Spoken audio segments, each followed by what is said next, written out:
Շնորհակալություն, հարգելի գործընկերներ, քննարկում ենք սոցիալական ապահովության ոլորտում եւ երեխաների նպաստների ոլորտում շատ կարևոր փոփոխություն եւ ես անկեղծորեն չեմ հասկանում, տարակուսում եմ, թե ինչու է ընդդիմությունը բողոքում այս փոփոխությունից, ինչ է տեղի ունենում։ Այսօր առաջին եւ երկրորդ երեխաները ստանում են միանվագ 300,000 դրամ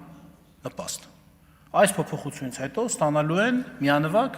առաջին եւ երկրորդ երեխաները ստանալու են միանվագ 500,000 դրամ նպաստ։ Ծնողը վերցնում է, բայց ստանում է երեխան։ Ծնողը վերցնում է, ստանում է երեխան։ Սա մեկ։ Երկրորդ հերթին, երրորդ երեխայի համար էլի միանվագը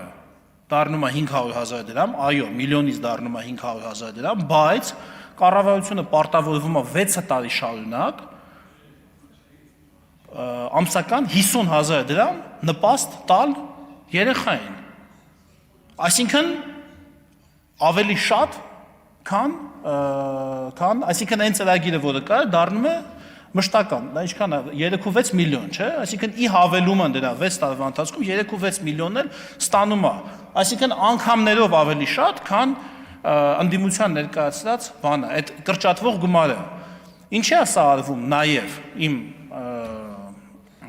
իմ կռահումով, որ ուղղակի այդ գումարը համաչափ ծախսվի։ Մենք չենք ժխտի, չէ՞, որ ասենք ոչ բոլոր ծնողներն են, որ այդ գումարը վերցնում են միանգամից եւ ծախսում են նպատակային հենց երեխայի կարիքների համար, հատկապես եթե խոսում ենք 1 միլիոն դրամից։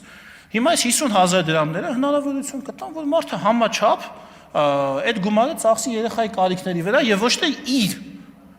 իր կամ երեխայի հետ կապ չունեցող իր այլ, չգիտեմ, կարիքների վրա։ Այնպես որ միանշանակ մենք կողմ ենք այս փոփոխությանը։ Շնորհակալություն։